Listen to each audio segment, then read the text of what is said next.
شرک ہے وہ قیامت کے دن بھی شرک ہے. جس دن اللہ اپنی خاص شانوں کے ساتھ ظاہر ہوگا اس دن مخلوق براہ راست اللہ سے کیوں نہیں مانگ رہی، نبیوں کے دروازوں پہ کیوں پھر رہی. بخاری شریف کی حدیث ہے. اور نبی یہ نہیں کہہ رہے براہ راست اللہ سے مانگ لو، وہ کہہ رہے ہیں میرے علاوہ کسی اور کے دروازے پہ جاؤ. اذهب کے دروازے پہ حضرت عیسیٰ بھیجیں گے جاؤ خاتم النبیین کے دروازے پہ.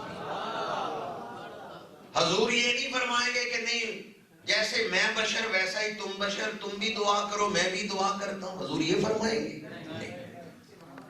حضور کی بشریت کے ہم قائل ہیں، لیکن ہمارا عقیدہ کہ حضور سید البشر، حضور خیر البشر، خلق سے اولیاء، اولیاء سے رسول اور رسولوں سے اعلیٰ. تمام اولاد آدم دروازہ رسول پہ سائل بن کے کھڑی، یا رسول اللہ شفاعت کبریٰ کا دروازہ کھلوا دے. میرے آقا کریم سر سجدے میں رکھیں گے، اللہ کی حمد کریں گے، آنسو بہیں گے. اور حدیث پاک میں حضور فرماتے ہیں میں ایسی حمد کروں گا جو اس وقت ہی اللہ میرے ذہن میں القاء کرے گا. ایسی حمد اس سے پہلے کسی مخلوق نے نہیں کی. ان لفظوں سے اور اس انداز سے حضور اللہ کی حمد کریں گے کہ تمام مخلوقات حیران ہوگی. ایسی حمد تو آج تک ہم نے نہیں سنی. حضور آنسو بھی بہا رہے ہیں، اللہ کی حمد بھی کر رہے ہیں. اللہ فرمائے گا ارفع راسک سل توتا اشفع تشفع، محبوب سر اٹھاؤ مانگو آپ کو دیا جائے گا. کس کو دیا جائے گا؟ علماء بیٹھ کے ان سے پوچھیں واحد کا صیغہ ہے. سل آپ سوال کریں. دوسروں کو سوال کی اجازت دی جا رہی ہے یا صرف حضور کو؟ صرف حضور کو.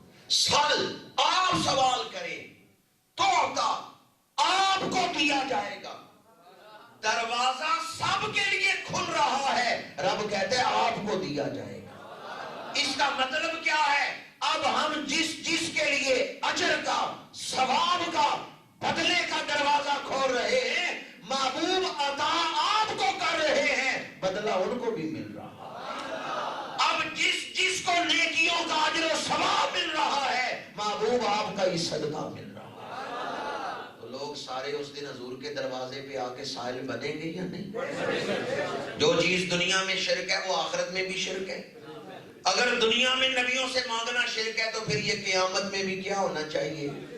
شرک ہونا چاہیے. پتہ چلا نبیوں سے مانگنا شرک نہیں ہے. ہم اہل اللہ سے جو استغاثہ کرتے ہیں وہ اس یقین کے ساتھ عبادت کے لائق وحدہ لا شریک، عطا کرنے والا واحد اللہ ہے. وہ عطا نہ کرے تو کوئی عطا نہیں کر سکتا، وہ مدد نہ کرے تو کوئی مدد نہیں کر سکتا. اس کی دی ہوئی طاقت سے ہی مدد کی جاتی ہے. مجازن ہم اولیاء کی طرف مدد کی نسبت کرتے ہیں. اس میں بھی احتیاط کا جو طریقہ ہے وہ یہی ہے، اہل اللہ کے مزارات پہ جا کے ہم اللہ سے مدد مانگتے ہیں. اس جگہ کی برکتیں ہمیں حاصل ہوتی ہیں، اہل اللہ کے قرب کی برکتیں ہمیں حاصل ہوتی ہیں. اور ہمارا ایمان یہی ہے خدا ایک ہے، واجب الوجود ذات ایک ہے، لا الہ الا اللہ. جب کوئی مسلمان کسی اللہ والے سے استغاثہ کرتا ہے تو وہ اللہ کا ولی سمجھ کے کر رہا ہے، وہ خدا سمجھ کے نہیں کر رہا. یہ مجاز میں اور حقیقت میں کیا فرق ہوتا ہے؟ ایک مثال سے آپ کے سامنے بیان کر رہا ہوں، آپ کو بات آسانی سے سمجھ آ جائے گی. ایک دوست آیا دوسرے دوست کے پاس، کہنے لگا دکانداری کرتے ہو، کتنے عرصے سے دکان چلا رہے ہو؟ دوسرے نے کہا 20 سال ہو گئے ہیں دکان چلاتے ہوئے. پہلے نے کہا دکان کیسی چل رہی ہے؟ اس نے کہا جب سے بنائی ہے بڑی اچھی چل رہی ہے. 20 سال ہو گئے دکان بڑی اچھی چل رہی ہے. پہلے دوست نے کہا 20 سال ہو گئے دکان کو چلتے ہوئے، تو ڈالو والی سے پھر انگلینڈ تو پہنچ گئی ہوگی. کتنے سال ہو گئے چلتے ہوئے؟ 20 سال بندہ چلتا رہے تو کہاں پہنچ جاتے ہیں؟ آپ کہیں گے یہاں چلنے سے مراد یہ چلنا نہیں ہے بلکہ نفع ہے، کاروبار ہے۔ تو چلنے کا لفظ حقیقت کے معنی میں وہاں بولا ہے یا مجاز کے معنی میں؟ حقیقی معنی چلنے کا تو ہے ایک جگہ سے دوسری جگہ منتقل ہونا، لیکن یہاں وہ معنی نہیں ہے، یہاں مجاز والا معنی ہے، نفع لینا۔ تو جو مجازی معنی ہے اس کی بھی ایک حقیقت ہے۔ اس کی ایک اور آسان سی مثال ہے، یہ سڑک کہاں جاتی ہے؟ انہوں نے کہا یہ سڑک کشمیر جاتی ہے نا، جموں جاتی ہے۔ یہ سڑک کہاں جاتی ہے؟ اس نے کہا جموں جاتی ہے۔ بزرگ کھڑے تھے، انہوں نے کہا بیٹا سڑک کہیں نہیں جاتی ہے، سڑک یہاں ہی رہتی ہے، چلنے والا جاتا ہے۔ آپ کا کیا خیال ہے، سڑک جاتی ہے روز جموں یا اس پر چلنے والے جاتے ہیں؟ جو گاڑی چلتی ہے وہ جموں پہنچتی ہے، سڑک تو نہیں جاتی۔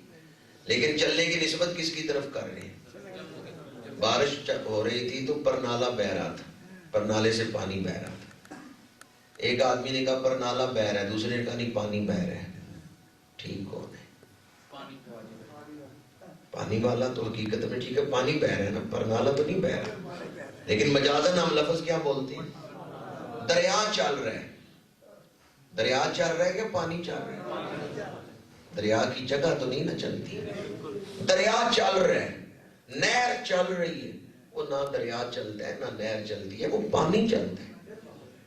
تو مجازن جو لفظ بولا جاتا ہے اس کا حقیقی معنی کچھ اور ہے، مجازی معنی کچھ اور ہے۔ جب ایک مسلمان یہ کہتا ہے کہ میں اللہ والے کے مزار پہ گیا، میں نے دعا مانگی، میرا کام ہو گیا، اس سے مراد یہی ہے کام اللہ نہیں کیا، اللہ والوں کی معیت کی برکت مجھے ملی۔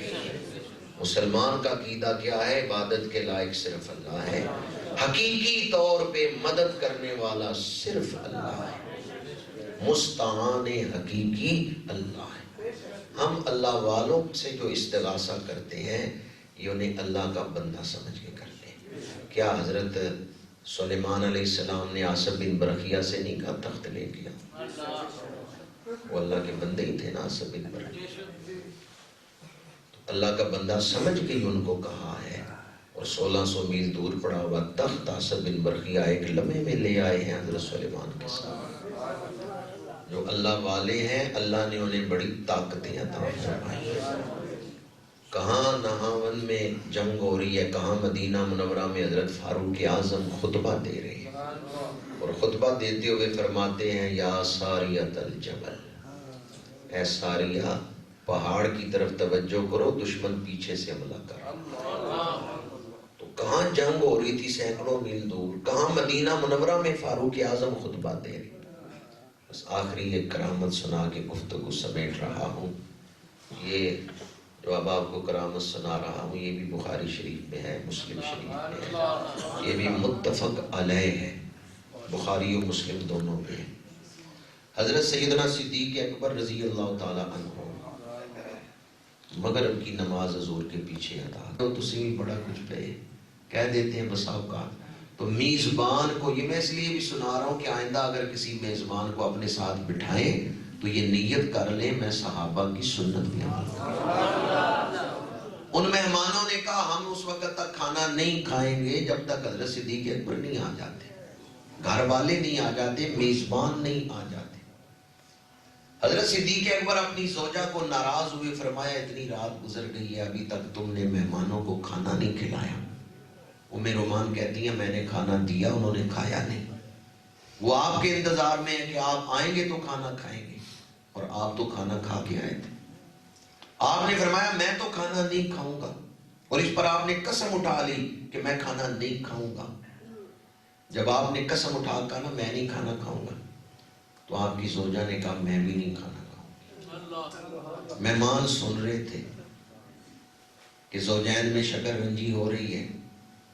مہمانوں نے کہا اگر آپ کھانا نہیں نہ کھائیں گے تو ہم بھی نہیں کھائیں گے۔ حضرت صدیق اکبر دسترخوان پہ مسکراتے ہوئے بیٹھے، کہا میں اپنی قسم توڑتا ہوں میں آپ کے ساتھ کھانا کھاؤں، میں اپنے مہمانوں کو نہیں ناراض کر سکتا۔ میں آپ کے ساتھ کھانا کھاتا ہوں. بڑے حلم والے ہیں حضرت صدیق. کھانا رکھا گیا. اب جو کرامت آپ کو سنانا چاہتا ہوں، ایک لقمہ اٹھاتے ہیں دسترخوان سے، 2 لقمے نیچے سے اوپر آتے ہیں، ظاہر ہوتے ہیں 2 لقمے. یعنی جتنا کھانا دسترخوان سے اٹھاتے ہیں نا، اس سے دگنا کھانا ظاہر ہو رہا ہے. دسترخوان پہ بیٹھتے ہوئے جتنا کھانا رکھا تھا، جب کھانا کھا کے اٹھے تو 3 گنا کھانا ہو چکا. یہ بخاری و مسلم کی حدیث میں آپ کو سنا، مشکات شریف سے حدیث، مشکات شریف باب الکرامات میں یہ حدیث ہے. اب وہ کھانا لے کے آئے حضور کی بارگاہ میں. یا رسول اللہ، یہ واقعہ ہمارے گھر پیش آئے. میرے آقا کریم نے فرمایا یہ برکت والا کھانا ہے، میں بھی اس میں سے کچھ تائید فرما دی. حضرت صدیق اکبر کے دسترخوان پہ آپ کے بیٹھنے کی برکت ظاہر ہوئی، اور آپ نے جو مہمانوں کی خوشنودی کے لیے اپنی قسم توڑ دی. کہا کہ میں اپنی قسم توڑتا ہوں، میں مہمانوں کے ساتھ بیٹھ کے کھانا کھاؤں گا. اور بعض شارحین نے یہ بھی لکھا ہے کہ مل کے اکٹھے بیٹھ کے کھانا کھانا، اس میں اللہ کی طرف سے برکت شامل ہے. اگر گھر میں مشکلات ہوں، پریشانیاں ہوں، تو اکیلے اکیلے کھانا نہ کھایا کریں، اکٹھے بیٹھ کے کھانا کھائیں. وظیفہ سمجھ کے اکٹھے بیٹھ کے کھانا کھانا، اس میں بھی برکت ہے. اللہ تعالیٰ اس دور کے فتنوں سے ہمیں محفوظ فرمائے، دین سمجھنے اور اس پر عمل کرنے کی توفیق دے. کسی دوست نے سوال پوچھا ہے، کیا سالانہ محفل میلاد کے لیے جمع کی جانے والی رقم کمیٹی کے ذمہ داران مسجد کے کسی کام یا فلاحی کام میں استعمال کر سکتے ہیں؟ جو کمیٹی ہوتی ہے، جس کے پاس پیسے ہوتے ہیں، وہ امین ہوتے ہیں، یعنی انہوں نے وہاں استعمال کرنا ہے جہاں دینے والے کی نیت ہے. دینے والے نے جس نیت سے پیسے دیے ہیں، کمیٹی اسی جگہ پہ پیسے خرچ کرے گی. اگر دینے والے نے کہا ہے کہ انہیں صرف میلاد میں خرچ کرنا ہے، تو صرف پھر میلاد کے حوالے سے ہی وہ پیسے خرچ کیے جا سکتے ہیں. لیکن اگر کمیٹی فنڈ لیتے ہوئے یہ نیت کروا لے کہ ہمیں کلی اختیار ہے، ہم نیکی کے کسی بھی کام میں خرچ کر سکتے ہیں، تو پھر کسی بھی کام میں خرچ کر سکتے ہیں. یعنی جب آپ فنڈ لیتے ہیں اس وقت کلی اختیار لے لیں. مسئلہ سمجھ آ گیا؟ چندہ دینے والا اگر یہ نیت کرے کہ یہ پیسے کسی اور جگہ نہیں لگانے، یہ صرف میلاد میں لگانے، پھر وہ صرف میلاد میں خرچ ہوں گے. لیکن اگر آپ اس سے کلی اختیار لے لیں کہ ہم کسی بھی نیکی کے کام میں یہ خرچ کریں گے، ویسے ہم میلاد کے لیے چندہ کر رہے ہیں، لیکن جو بچ جائے گا وہ ہم کسی بھی نیکی کے کام میں خرچ کر سکتے ہیں. لینے والوں سے یہ نیت کروا لی جائے کہ کلی اختیار ہمیں دے دو، تو پھر وہ کسی بھی نیکی کے کام میں خرچ کر سکتے ہیں. وآخر دعوانا ان الحمدللہ. نورانیت سے بھرپور اخلاقی وجود بنا دے. اگر کوئی قرآن کو اپنا لے گا تو اس کے وجود سے دوسروں نے قرآن پتھر تراش کے ہیرے بنا دیتا ہے، قرآن کانٹوں کو پھول بنا دیتا ہے، اور قرآن بگڑے ہوئے انسانوں کو سنوار کے فرشتوں سے افضل و اعلیٰ بنا دیتا ہے. قرآن نور ہے، قرآن ہدایت ہے، قرآن ہم سب کی ضرورت ہے. جماعت اہل سنت کے اراکین کو اس درس لے کر چلا رہے ہیں. اللہ تعالیٰ انہیں اجر عظیم فرمائے.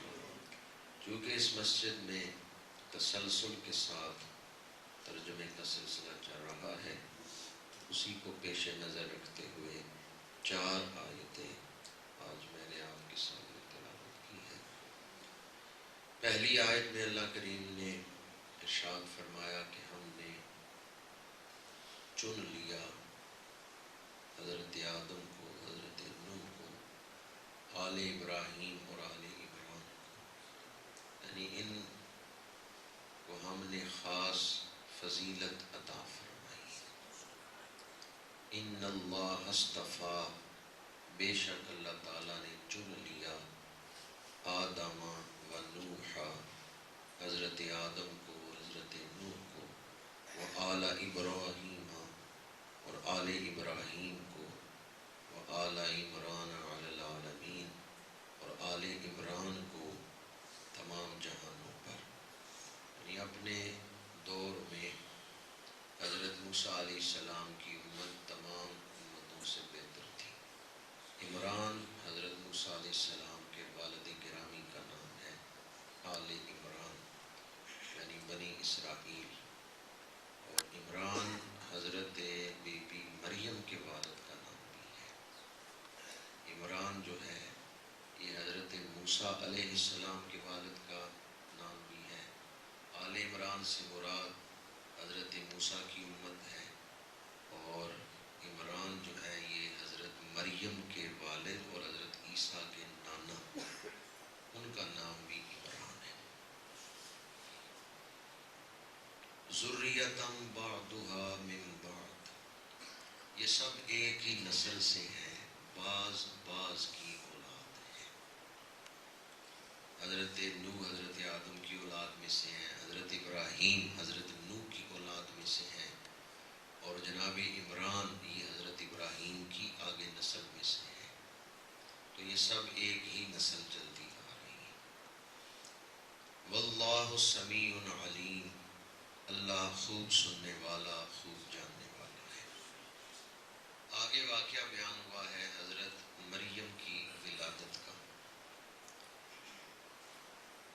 حضرت مریم کی والدہ نے نظر مانی کہ یا اللہ میرے پیٹ میں جو کچھ ہے میں اسے تیرے گھر کی خدمت کے لیے وقف کرتی ہوں۔ جو بچہ پیدا ہوگا میں اس سے اپنی خدمت کا کوئی کام نہیں لوں، میں اس وقف کرتی ہوں۔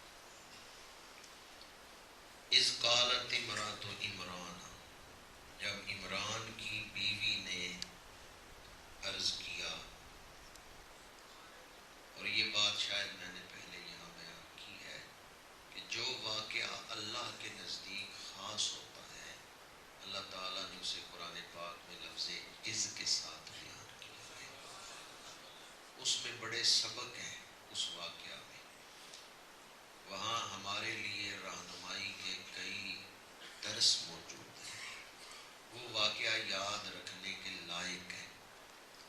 اذ، یاد کرو وہ وقت، قالت امرأۃ عمران، جب حضرت عمران کی بیوی نے عرض کیا، ربی، اے میرے رب، انی نذرت لک ما فی بطنی محررا، میں نے نظر مانی کہ جو کچھ میرے پیٹ میں ہے میں اسے آزاد کر دوں گی، وہ آزاد ہے۔ فتقبل منی، میری طرف سے اسے قبول فرما۔ یہ محررہ کا مطلب کیا ہے کہ میں اپنی ذات یا اپنے گھر کی خدمت اس سے نہیں لوں گی، بلکہ اس بچے کو تیرے گھر کی خدمت کے لیے، بیت المقدس کے لیے وقف کر دوں گی، وہ تیرے گھر کی صفائی کرے، تیرے گھر کی ڈیوٹی دے۔ انک انت السمیع العلیم، بے شک تو بہت سننے والا اور بہت جاننے والا ہے۔ یہاں نظر کا لفظ آیا، انی نذرت لک، بے شک میں نے تیرے لیے نظر مانی۔ یاد رکھیں نظر اللہ تعالیٰ کے لیے ہی مانی جاتی ہے۔ نظر شرعی جو ہے وہ صرف اللہ تعالیٰ کی ذات کے لیے ہی ہے۔ اپنی مرضی سے اپنے اوپر کوئی چیز لازم کر لینا کہ میں اللہ کی رضا کے لیے یہ کام کروں گا، شریعت نے اس پر فرض نہیں کیا تھا، لیکن اس نے اپنی مرضی سے اللہ تعالیٰ کی رضا حاصل کرنے کے لیے نظر مانی۔ ہمارے ہاں جو نظر ہے یہ کسی اور معنی میں ہے۔ جب ہم کہتے ہیں میرا یہ کام ہو گیا تو میں اس طرح کروں گا، ہم تو اس کو مشروط کر دیتے ہیں کہ میرا یہ کام ہو گیا تو پھر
جگہ میں بتانے کی ضرورت ہے، یہ بچہ یا بچی جو بھی ہو رہا ہے یہ اللہ کے امر سے ہی ہو رہا ہے، اس کو تخلیق کرنے والا کون ہے؟ اللہ ہے۔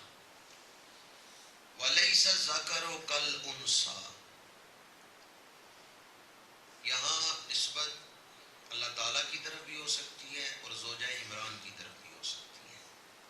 اگر نسبت کریں زوجہ عمران کی طرف، حضرت بی بی مریم کی والدہ کی طرف، تو پھر معنی یہ ہوگا وَلَيْسَ الذَّكَرُ كَالْأُنثَىٰ، کہ یا اللہ جو بچہ میں نے مانگا تھا وہ بچہ اس بچی سے بہتر نہیں ہو سکتا۔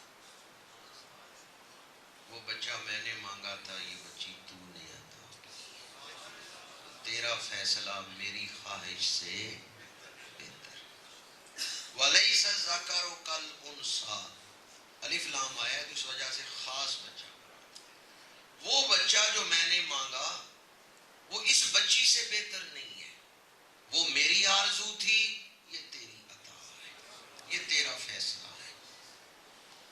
دوسرا معنی، جب یہ دوسرا معنی کریں گے اللہ تعالیٰ کی طرف منسوب کر کے تو پھر اس میں خبر ہے وَلَيْسَ الذَّكَرُ كَالْأُنثَىٰ، خبر کیا ہے کہ جو بچہ تو مانگ رہی تھی وہ بچہ اس بچی کی مثل نہیں ہو سکتا، یعنی جو بچی اللہ نے عطا کی ہے یہ اس بچے سے بہتر ہے۔ ویسے مرد افضل ہوتا ہے یا عورت؟ مرد افضل ہوتا ہے۔ اب اس آیت میں ہے کہ یہ عورت افضل ہے، یہ بچی افضل ہے بچے سے، اور میں کہہ رہا ہوں کہ اللہ تعالیٰ نے اس کی خبر دی، جب اللہ کی طرف اس کو منسوب کریں گے، اللہ نے خبر دی کہ یہ بچی بچے سے افضل ہے، تو مفسرین نے لکھا ہے اصول یہی ہے مرد عورت سے افضل ہے۔ جب بات ہوگی جنس کی تو جنس کے اعتبار سے مرد کیا ہے؟ عورت سے افضل ہے، اصولاً قانوناً مطلقاً مرد افضل ہے عورت سے، لیکن بعض عورتیں ایسی ہیں جو بعض مردوں سے افضل ہیں، سارے مردوں سے افضل نہیں، بعض عورتیں ایسی ہیں جو بعض مردوں سے افضل ہیں، انہی میں حضرت حوا ہیں، حضرت بی بی مریم ہیں، حضرت جناب سیدہ نساء العالمین سیدہ خاتون جنت ہیں۔ بعض عورتیں بعض مردوں سے، سارے مردوں سے افضل نہیں ہیں لیکن بعض سے وہ افضل ہے۔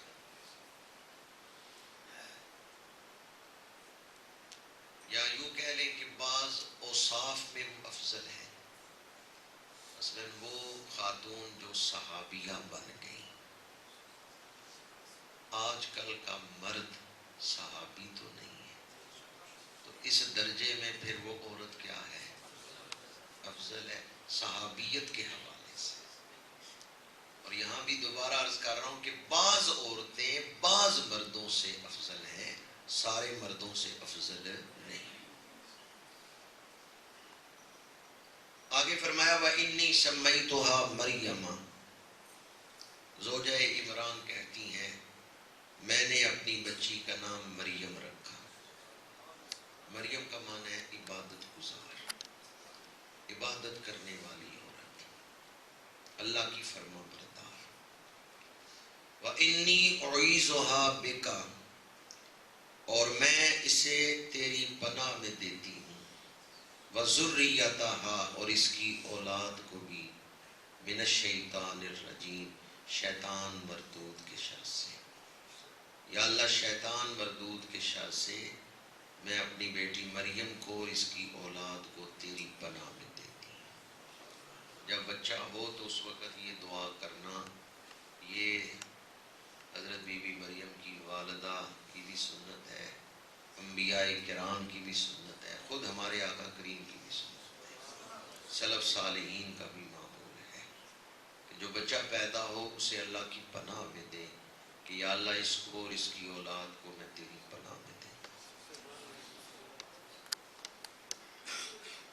میرے آقا کریم کی حدیث پاک ہے کہ جب حضرت مریم کی والدہ زوجہ عمران، انہوں نے یہ دعا مانگی تو شیطان کو جرأت نہیں ہوئی کہ بی بی مریم کو چھو سکے، ورنہ جو بچہ پیدا ہوتا ہے شیطان اس کے پیٹ پہ انگلی مارتا ہے، اس کو مس کرتا ہے اور شیطانیت اس کے اندر انڈیلتا ہے. تو اس طرح وہ بچہ جب وہ شیطانیت اسے مس ہوتی ہے تو روتا ہے. لیکن فرمایا حضرت مریم کو، حضرت عیسیٰ کو شیطان نے نہیں چھوا. جبکہ عیسائیوں کے ہاں عیسائی ہیں وہ اس انداز نہیں بیان کر سکتے، وہ شیطان کے چھونے کا ذکر کرتے ہیں عیسائی اپنی کتابوں میں. لیکن اسلام نے جو شان بیان کی ہے پہلے نبیوں کی اور ان کی نسبتوں کی، وہ شان خود ان مذاہب کے پیروکاروں نے بھی نہیں بیان کی. مثلا حضرت سلیمان علیہ السلام، حضرت داؤد علیہ السلام کے بیٹے. یہودیوں میں ایک جماعت تھی جو انہیں جادوگر کہتے تھے اور نبی نہیں مانتے تھے کہ جادوگر ہے. ہمارے آقا کریم تشریف لائے، آپ پر قرآن نازل ہوا وما کفر سلیمان، تو حضور نے اس کی نفی کی کہ حضرت سلیمان جادوگر تھے، بلکہ آپ اللہ کے نبی تھے. آپ سے جن شانوں کا اظہار ہوا وہ جادو نہیں تھا، وہ معجزہ تھا، وہ ایک نبی کو دی گئی طاقت تھی. تو پہلے نبی جو ہیں ان کی عزتوں کی حفاظت بھی اسلام کی شان ہے. ہمارے آقا کریم صلی اللہ علیہ وآلہ وسلم نے پہلے نبیوں کی شان کی حفاظت فرمائی ہے. حضرت اعلیٰ حضرت شاہ احمد رضا خان بریلوی رحمۃ اللہ تعالیٰ علیہ کی محفل میں ایک شخص آیا، شاعر تھا، اس نے کہا شعر سنانے اصلاح فرما دے. تو وہ نعت پڑھ رہا تھا، اس میں ایک مصرع تھا، شان یوسف جو دبی تو یہیں آ کے دبی. یعنی حضور کے سامنے حضرت یوسف علیہ السلام کی شان دب گئی. تو اعلیٰ حضرت نے فرمایا میرے آقا کسی کو دبانے نہیں آئے. یہ نہ کہو شان یوسف جو دبی تو یہیں آ کے دبی، بلکہ کہو شان یوسف جو بڑی تو اسی در سے بڑی. حضرت یوسف کو بھی اس در سے عزتیں مل رہی ہیں، شانیں مل رہی ہیں. تو میرے آقا کریم صلی اللہ علیہ وآلہ وسلم پہلے نبیوں کی عزتوں کی حفاظت کرنے والے ہیں. آپ نے فرمایا کریم ابن کریم ابن کریم، 4 دفعہ کریم بولا، کریم ابن کریم ابن کریم ابن کریم، یوسف بن یعقوب بن اسحاق بن ابراہیم. حضرت یوسف بھی کریم، ان کے والد یعقوب بھی کریم، ان کے دادا حضرت اسحاق بھی کریم، اور پھر حضرت اسحاق کے والد ابراہیم بھی کریم. حضور نے 4 نبیوں کا ذکر لفظ کریم کے ساتھ کیا. ان آیات کا ایک درس اور سبق یہ ہے، اللہ تعالیٰ نے مرد اور عورت یہ جو 2 اصناف بنائی ہیں، 2 صنفیں ہیں، ان کی اپنی اپنی ڈیوٹی ہے، اپنی اپنی شان ہے. عورت کو مرد پر فضیلت حاصل نہیں ہے. الرجال قوامون علی النساء، مرد منتظم ہیں عورتوں کے، اللہ نے ان کو زیادہ فضیلت بخشی ہے. لیکن اس کا مطلب یہ نہیں ہے کہ عورت کو عزت نہیں بخشی، اللہ نے عورت کو بھی بڑا شرف بخشا ہے، بڑی عزتیں اور بعض خصوصی شانیں اللہ نے، اور اس طرح کے جلیل القدر نبی اللہ نے ماؤں کی تربیت میں دیے ہیں. ڈیوٹی لگائی ہے ان ماؤں کی کہ میرے پیغمبروں کی خدمت کرنی ہے. حضرت عیسیٰ کس کی گود میں پرورش پا رہے ہیں؟ حضرت مریم کی گود میں. تو حضرت مریم کی پیدائش کا ذکر کیا گیا کہ اللہ تعالیٰ نے ان کو خاص شانیں عطا فرمائی. سورہ مریم ہے، ابھی تو ہم سورہ آل عمران پڑھ رہے ہیں. سورہ مریم میں ہے وَإِذْ قَالَتِ الْمَلَائِكَةُ يَا مَرْيَمُ إِنَّ اللَّهَ اصْطَفَاكِ وَطَهَّرَكِ وَاصْطَفَاكِ عَلَى نِسَاءِ الْعَالَمِينَ. فرشتے آئے حضرت بی بی مریم کے پاس اور کہا ہے مریم اللہ نے تمہیں چن لی ہے، تمہیں پاکیزگی عطا کی ہے اور اپنے زمانے کی تمام عورتوں پر تمہیں فضیلت عطا فرمائی۔ تمہارے زمانے میں، تمہارے دور میں تم سے افضل کوئی عورت نہیں۔ وہ خاتون جو زمین پہ چل رہی ہیں تو اس وقت ان سے افضل زمین پہ کوئی عورت نہیں تھی۔ حضرت مریم کو اللہ تعالیٰ نے چن لیا۔ اس وقت عورتوں میں کوئی افضل عورت ان سے افضل نہیں تھی۔ وَإِذْ قَالَتِ الْمَلَائِكَةُ يَا مَرْيَمُ إِنَّ اللَّهَ اصْطَفَاكِ وَطَهَّرَكِ، اللہ نے تمہیں چن لیا ہے اور تمہیں پاکیزگیاں عطا فرمائی، عورتوں کی آلائش سے تمہیں پاک کیا ہے، اللہ نے تمہیں پاکیزگیاں عطا کی ہیں اور اپنے زمانے کی عورتوں پر فضیلت عطا فرمائی۔ اللہ تعالیٰ نے عورتوں کو بھی بڑی عزت بخشی ہے اور بڑی شان عطا فرمائی۔ اسلام نے عورت کے جو 4 روپ ہیں، ان چاروں کو عزت بخشی ہے، چاہے ماں کے روپ میں ہو، چاہے بہن کے روپ میں، چاہے بیوی کے روپ میں، چاہے بیٹی کے روپ میں، ان چاروں کو اسلام نے عزت بخشی ہے۔ عورت جو ہے یہ بھی اللہ تعالیٰ کی رحمت کے اظہار کا ذریعہ ہے۔ عورت دنیا میں آتی ہے تو رحمت، اور دنیا سے جاتی ہے تو قدموں کے تلے جنت۔ ماں بن کے جاتی ہے، آئی تو بیٹی، اور بیٹی کیا ہے باپ کے لیے؟ رحمت ہے، اور جاتی ہے تو بالعموم ایسا ہوتا ہے کہ ماں بن کے جاتی ہے اور جنت ماں کے قدموں تلے ہے۔ بیوی ہے تو خامد کے ایمان کی حفاظت کرنے والی ہے۔ النکاح نصف الایمان، یہ حدیث پاک ہے۔ تو اللہ کریم نے عورت کو عزت بخشی ہے، فضیلت عطا فرمائی ہے۔ بیٹی پیدا ہوتی ہے تو ہم اپنی ذمہ داریوں کی وجہ سے گھبراتے ہیں کہ بیٹی آ گئی تو میری ذمہ داریاں بڑھ گئی، میرے اوپر ایک بوجھ پڑ گیا۔ حالانکہ بیٹیاں جو ہیں یہ جنت حاصل کرنے کا آسان وظیفہ ہے۔ قیامت کے دن بیٹیوں کی پرورش کی وجہ سے گناہ معاف کر دیے جائیں گے، بیٹیاں قیامت کے دن بخشش کا ذریعہ بن جائیں گی۔ میں عرض یہ کر رہا تھا کہ اللہ تعالیٰ نے اپنے شانوں والے پیغمبر ماں کی ڈیوٹی لگائی ہے کہ میرے اس نبی کی خدمت کرنی ہے، اور وہ مائیں حضرت موسیٰ کی ماں ہو، حضرت عیسیٰ کی ماں ہو، وہ اللہ کے نبیوں کی خدمت کرتی رہی ہیں، ان کے دودھ سے نبی پروان چڑھ گئے۔ جس مہینے میں اس دفعہ درس قرآن ہو رہا ہے، 2 مائیں اس وقت میرے ذہن میں آ رہی ہیں۔ ایک وہ ماں اور ایک وہ ماں جنہوں نے بدایون میں حضرت نظام الدین اولیاء محبوب الہی کو دودھ پلایا۔ محبوب سبحانی اور محبوب الہی، ان دونوں ہستیوں کا وصال اس مہینے میں ہوا ہے، ربیع الثانی میں ہوا ہے۔ دونوں کی مائیں بیوہ ہوئی ہیں، دونوں ہستیوں نے یتیمی کا دور گزارا ہے، اور ان دونوں ماؤں نے صبر و تحمل سے، عفت و پارسائی سے اور غیرت و حمیت سے اپنے بچوں کی پرورش کی۔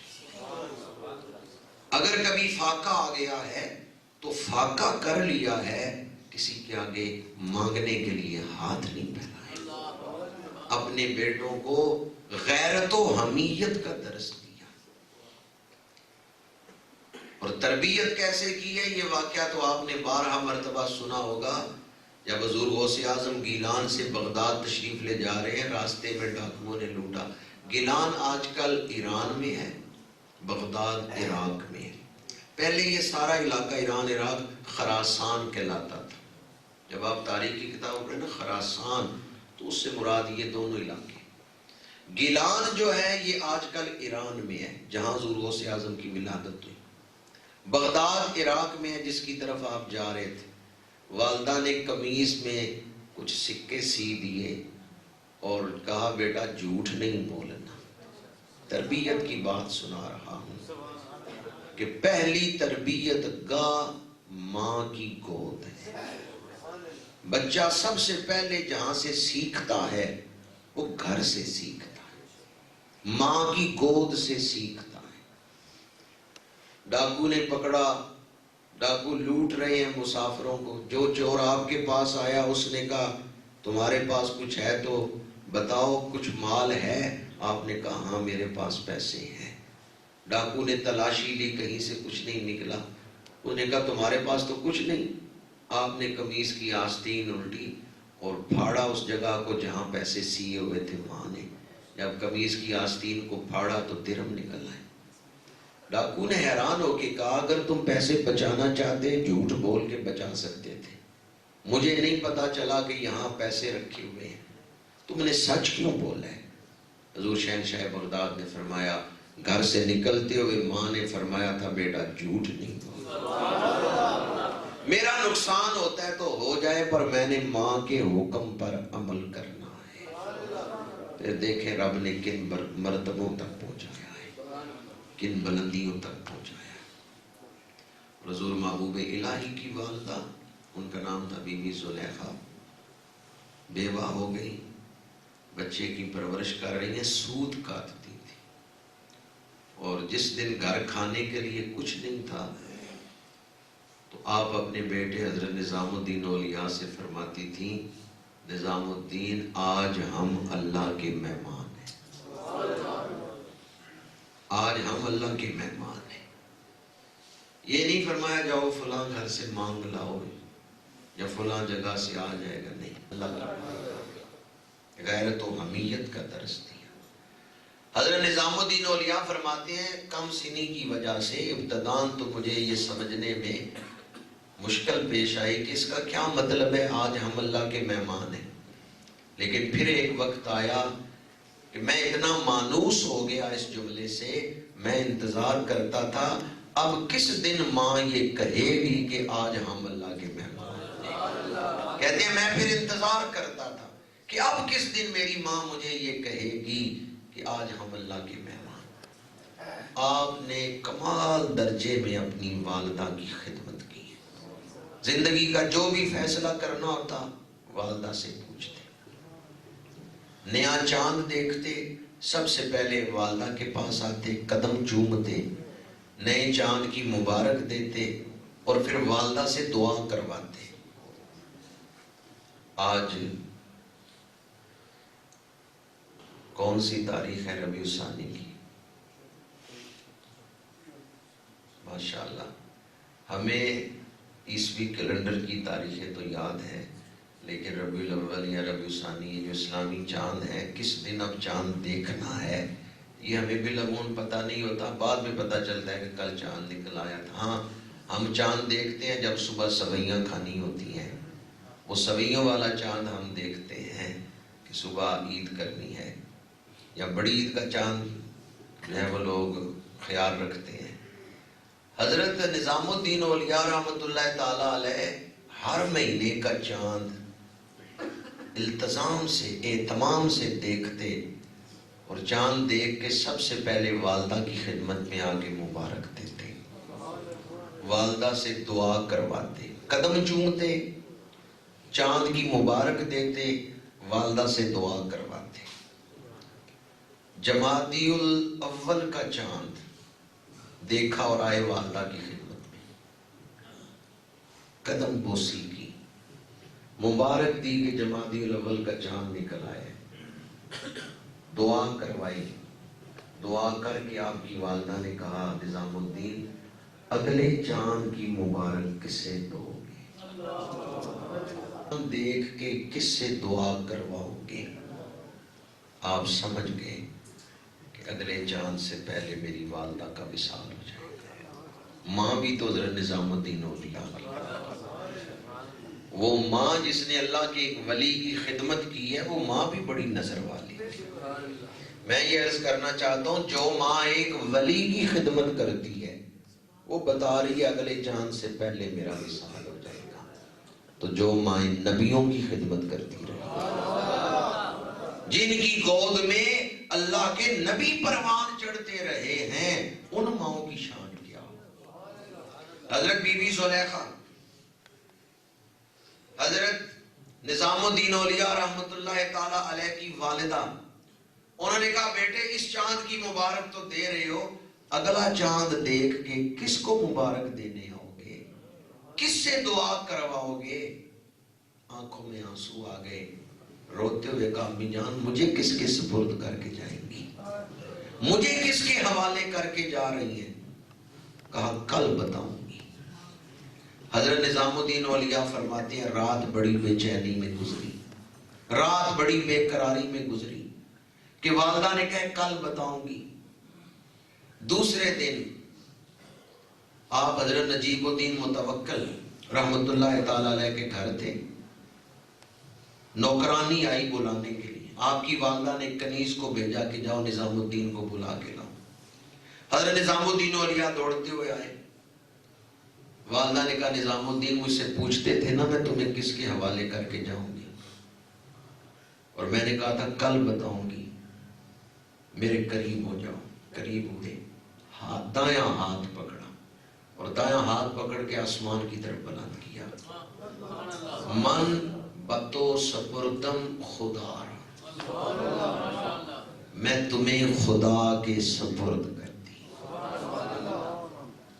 اور جسے خدا قبول فرما لے خدا اسے کبھی رسوا نہیں ہونے دے گا. نظام الدین میں تجھے اپنے رب کے سپرد کر رہی.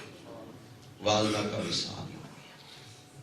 حضرت نظام الدین اولیاء کا معمول تھا والدہ کے وصال کے بعد بھی جب کوئی مشکل وقت آتا، کوئی فیصلہ کرنے کی گھڑی آتی، والدہ کے مزار پہ جا کے مراقبہ کرتے. کوئی خوشی کی خبر آتی، والدہ کی قبر پہ جا کے سناتے.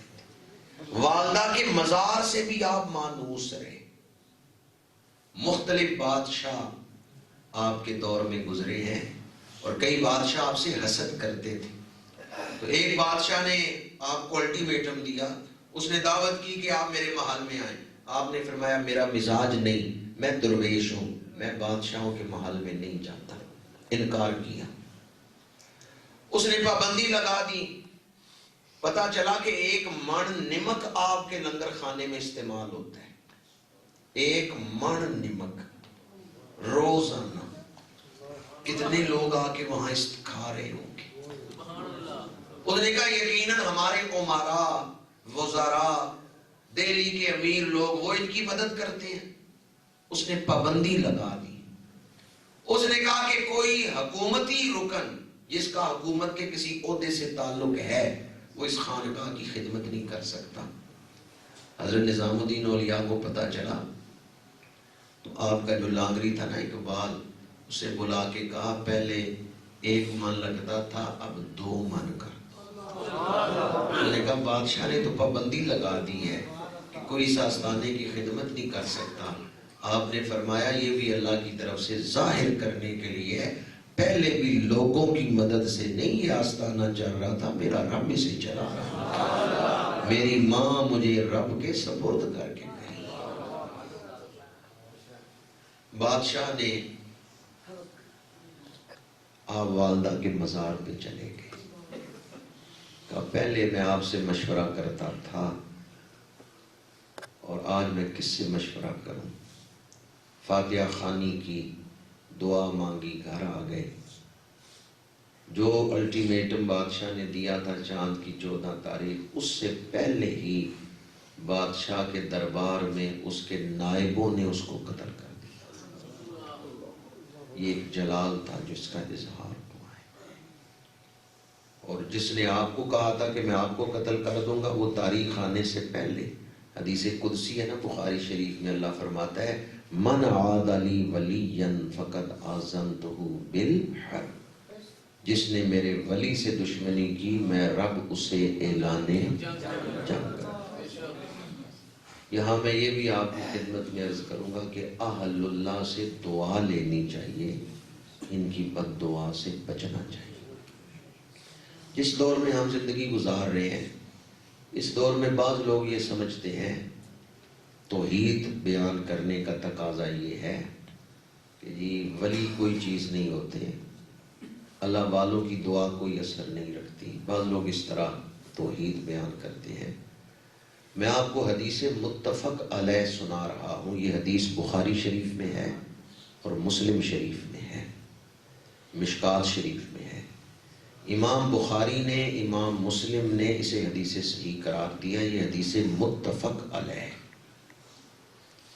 عشرہ مبشرہ میں ایک صحابی ہیں حضرت سعید بن زید رضی اللہ تعالیٰ عنہ. یہ حضرت فاروق اعظم کے بہنوئی ہیں. ان کی بیوی ہیں فاطمہ بنت خطاب، جن کی تلاوت سن کے حضرت فاروق اعظم رونے لگے تھے اور اسلام قبول کیا. سعید بن زید ان خوش نصیبوں میں سے ہیں جن کا نام لے کے حضور نے اعلان فرمایا کہ یہ جنتی ہے. عشرہ مبشرہ میں سے. مروان بن حکم مدینہ منورہ کا گورنر ہے. ایک عورت عروہ بنت اوس، اس نے مقدمہ دائر کروایا کہ سعید بن زید نے میری زمین پہ ناجائز قبضہ کر لی ہے. میری زمین پہ ناجائز قبضہ ہے سعید بن زید کا. اور سعید بن زید صحابی ہے. یہ عورت صحابی نہیں تھی، یہ تابعین میں سے تھی، یہ صحابیہ نہیں ہے. سعید بن زید صحابی ہیں اور عشرہ مبشرہ میں ہیں. عورت نے یہ دعویٰ کیا انہوں نے ناجائز قبضہ کر لیا زمین پہ. گورنر نے بلایا، سعید بن زید آؤ جواب دو. گورنر نے پوچھا، عروہ بنت اوس کہتی ہے کہ آپ نے اس کی زمین پہ قبضہ کر لیا. انہوں نے فرمایا انا آخذ شیء من الارض، اس سمیت رسول اللہ صلی اللہ علیہ وآلہ وسلم، جب میں حضور سے ناجائز قبضے کے بارے میں حدیث سن چکا ہوں تو پھر میں کیسے زمین پہ قبضہ کر سکتا ہوں. گورنر نے کہا ماذا سمیت رسول اللہ صلی اللہ علیہ وآلہ وسلم، بتاؤ حضور سے کیا سنا ہے، وہ حدیث سناؤ جو تم نے حضور سے سنی ہے. حضرت سعید بن زید نے کہا من شبرا اردم من اخذ شبرا من الارض شیئا ظلما توقعہ الی 70 ارضا، جس نے ناجائز طور پہ ایک بالشت بھی قبضہ کیا، ایک بالشت ناجائز قبضہ کیا. من اخذ شبرا من الارض، جس نے ایک بالشت بھی ناجائز قبضہ کیا، ظلم کرتے ہوئے، توقعہ الی 7 اردین، 7 زمینیں توق بنا کے اس کی گردن میں ڈالی جائیں. جس کی گردن میں 20 کلو وزن ڈالا جائے وہ گردن سے ہی اٹھا کے چل سکتا ہے؟ وہ گردن اٹھا کے چل نہیں سکتا. جس کی گردن میں 20 کلو وزن لٹکائیں، جس کی گردن میں 7 زمینوں کا وزن لٹکا دے، وہ حشر کے دن کھڑا کیسے ہوگا؟ وہ حشر کے دن چلے گا کیسے؟ حضرت سعید بن زید نے جب یہ حدیث سنائی، یہاں یہ بھی تشریح کرتا چلو 7 زمینوں کا لفظ آیا ہے حدیث میں، تو وہ کہو الی 7 اردین، 7 زمینیں. تو ان 7 زمینوں کے درمیان خلا نہیں ہے، زمین ایک ہی ہے، اس کے 7 طبق ہیں. کھودتے جائیں نیچے ایک دوسرا حصہ زمین کا شروع ہو جائے گا، اسے کھودتے جائیں نیچے ایک تیسرا حصہ شروع ہو جائے گا. مٹی کی حیثیت بدلتی جائے گی، کوالٹی بدلتی جائے گی. تو 7 طبق ہیں زمین کے جنہیں 7 اردین کہا گیا. حضرت سعید بن زید نے جب یہ حدیث سنائی کہ جس نے ایک بالشت بھی ناجائز قبضہ کیا، 7 زمینیں اس کے گلے میں لٹکائی جائیں گی. گورنر مدینہ نے فوراً کہا لا اسألک بعد ھذا بینہ، نبی کا صحابی ہو، عشرہ مبشرہ میں سے ہو، حدیثیں بیان کرنے والا ہو، وہ کیسے ناجائز قبضہ کر سکتا ہے؟ لا اسألک بعد ھذا بینہ، اے سعید بن زید فکر نہ کرو، میں تم سے کوئی دلیل نہیں مانگتا، تم سچے ہو. تم سچے ہو۔ اب ذرا صحابی کا فیصلہ سنیں، حضرت سعید بن زید کا۔ انہوں نے فرمایا اس عورت نے میرے اوپر الزام لگایا ہے، تو جس زمین کے بارے میں اس نے الزام لگایا نا، میں وہ زمین نہیں لوں گا، اسے دے دو۔ جھوٹا الزام لگایا اس نے کہ میں نے قبضہ کیا ہے، مجھے نہیں ضرورت، زمین اس کو دے دو۔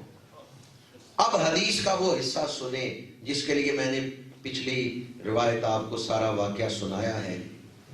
کہا اس نے میرے اوپر الزام لگایا کہ عشرہ مبشرہ صحابی ہو کے، رسول اللہ کا صحبت یافتہ ہو کے میں ناجائز قبضہ کرنے والا ہوں۔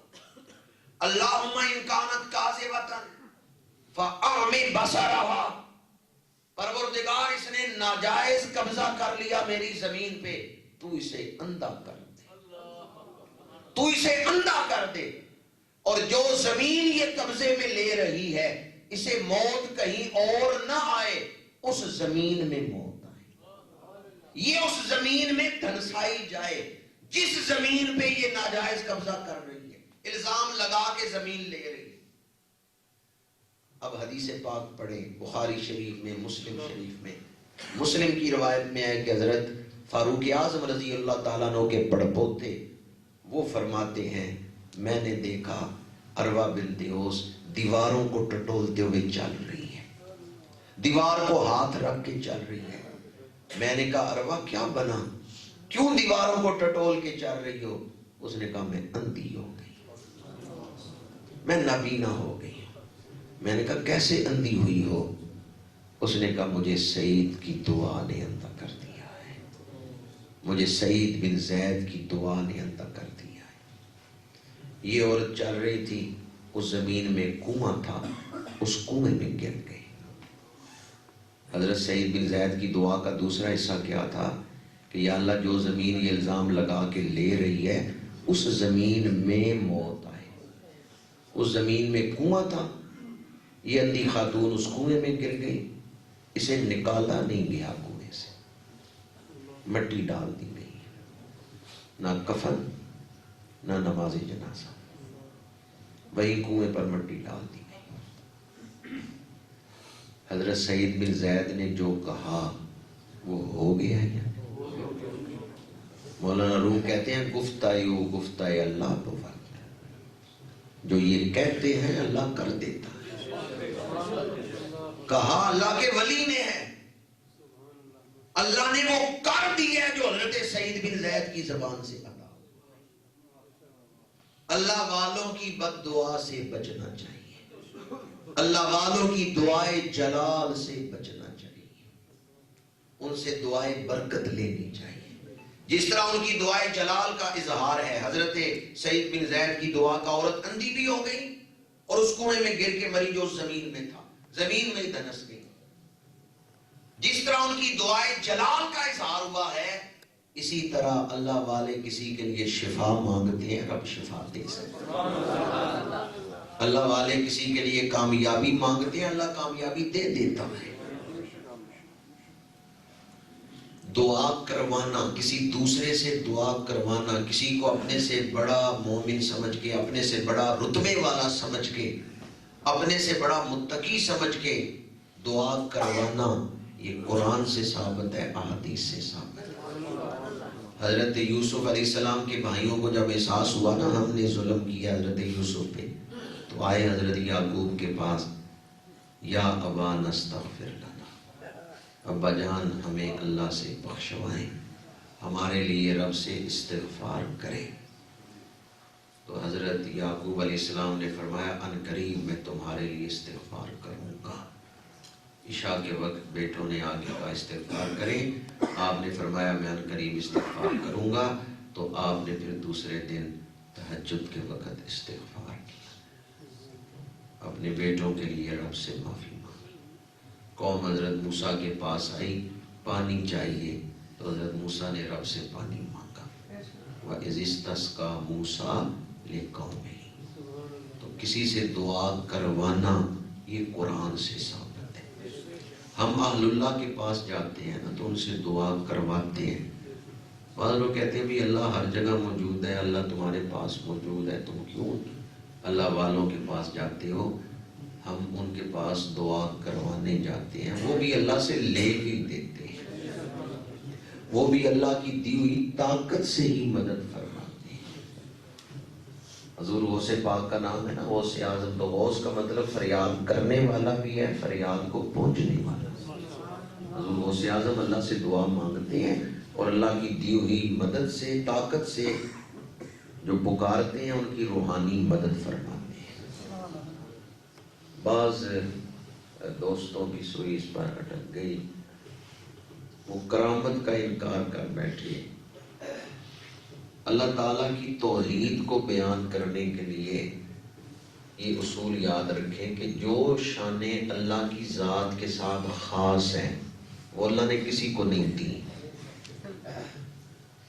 جو شانیں اللہ کی ذات کے ساتھ خاص ہیں وہ اللہ نے کسی کو نہیں دی۔ نیت ہے،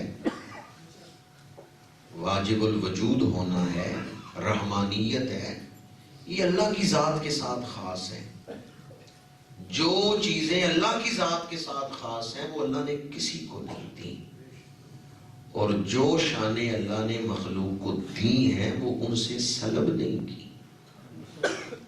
جملہ اب مکمل ہوا ہے کہ جو شانیں اللہ کی ذات کے ساتھ خاص ہیں وہ اللہ نے کسی کو دی نہیں، اور جو مخلوق کو دی ہیں وہ ان سے لی نہیں۔ بعض لوگ توحید اس طرح بیان کرتے ہیں کہ اللہ نے شانیں دی نہیں ہیں، قرآن یہ بتاتا ہے اللہ نے شانیں دی ہیں، اللہ نے شانیں عطا کی ہیں۔ جتنا بڑا مرتبہ ہے اللہ نے اتنی زیادہ شانیں عطا فرمائی، جتنا زیادہ کسی کا اونچا منصب ہے اتنی زیادہ شانیں اللہ نے عطا کی۔ ایاک نعبد و ایاک نستعین، یہاں بعض لوگوں کی سوئی اڑ گئی، انہوں نے کہا بھی اللہ کے سوا کسی سے مدد مانگنا شرک ہے۔ دلیل کیا ہے؟ ایاک نعبد و ایاک نستعین۔ یہ بات بھی قابل غور ہے کہ تعاون کسے کہتے ہیں اور مدد کسے کہتے ہیں۔ یہاں تعاون کا ذکر ہے، مدد ایک اور آیت میں ہے، مدد کا لفظ بھی قرآن میں آیا ہے۔ عربی زبان میں نصرت کچھ اور ہے، مدد کچھ اور ہے، اور تعاون کچھ اور ہے۔ جو توبہ جو استغفار والی آیت ہے اس میں ہے کہ حضرت نوح علیہ السلام فرماتے ہیں اللہ سے استغفار کرو، اللہ تعالیٰ مال اور بیٹوں کے ذریعے تمہاری مدد کرے گا۔ وہاں مدد کا لفظ آئے، یہاں کیا ہے؟ استعانت، ایاک نعبد و ایاک نستعین۔ اگر میں تعاون، مدد اور نصرت ان میں فرق بیان کروں تو اس کے لیے وقت درکار ہے اور گفتگو بھی مشکل ہوگی، انشاءاللہ کسی اور درس سے قرآن میں ذکر کروں گا۔ آج آسان سی بات کر رہا ہوں کہ ایاک نعبد و ایاک نستعین، یہ آیت نمبر 4 ہے سورہ فاتحہ کی۔ اس سے پہلے سورہ فاتحہ کی 3 آیتیں ہیں، تو پہلے ان 3 آیتوں کا ترجمہ کرنا چاہیے، اس کے بعد چوتھی آیت کا ترجمہ کریں تو پھر ترجمہ سمجھ آ جائے گا۔ پہلی آیت کیا ہے؟ الحمدللہ رب العالمین۔ الحمدللہ، ہر حمد اللہ کے لیے، سب تعریفیں۔ اچھا، اللہ کے علاوہ کسی کی تعریف کرنا جائز ہے یا نہیں؟ لفظ محمد کا معنی کیا ہے؟ جن کی تعریف کبھی ختم، پتہ چلتا ہے اللہ کے علاوہ تعریف جائز ہے۔ مسجد بڑی خوبصورت ہے، تعریف تو ہو گئی، شرک تو نہیں ہو گیا؟ بندہ بڑا عالم ہے، تعریف تو ہو گئی، شرک تو نہیں ہو گیا؟ تو اس میں ہم یہ تشریح کرتے ہیں کہ آپ کرسی کی تعریف کریں تو کرسی بنانے والے کی تعریف ہے کہ اس نے بڑی اچھی کرسی بنائی ہے۔ تو مخلوق کی آپ تعریف کر رہے ہیں، یہ مجاز ہے، اصل میں تعریف تو اللہ ہی کی ہے جس نے بندے کو صفت عطا کی ہے۔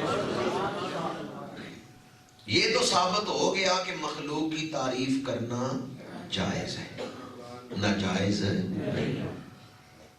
آگے دوسرا لفظ رب العالمین، تمام جہانوں کا پالنے والا۔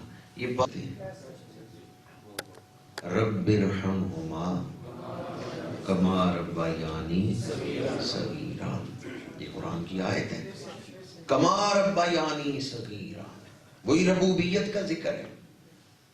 اللہ تمام جہانوں کا رب ہے، اور اسی قرآن میں ہے یا اللہ میرے والدین پہ رحم فرما جس طرح چھوٹی عمر میں انہوں نے مجھے پالا ہے۔ تو یہاں بھی ہم یہ تشریح کرتے ہیں حقیقت میں پالنے والا تو اللہ ہے۔ ماں باپ کے دل میں محبت کس نے ڈالی؟ اللہ نے۔ ماں باپ کو طاقت کس نے دی کہ وہ پرورش کرے؟ اللہ نے۔ تو پہلی آیت سے یہ ثابت ہوا کہ مخلوق کو مجازن یہ شانیں ملی ہیں۔ آگے الرحمن، رحمانیت اللہ کے ساتھ خاص ہے، رحیمیت الرحیم یہ قرآن میں حضور کے لیے بھی بولا گیا۔ سورہ توبہ میں ہے بالمؤمنین رؤوف الرحیم، حضور مومنوں پر بڑی رافت کرنے والے اور بڑی رحمت کرنے والے۔ رؤوف بھی اللہ کا نام ہے، عبد الرؤوف یہ اکثر نام بھی رکھا جاتا ہے۔ تو رؤوف اللہ کا نام ہے، رحیم اللہ کا نام ہے، یہ دونوں نام قرآن میں حضور کے لیے استعمال ہوئے۔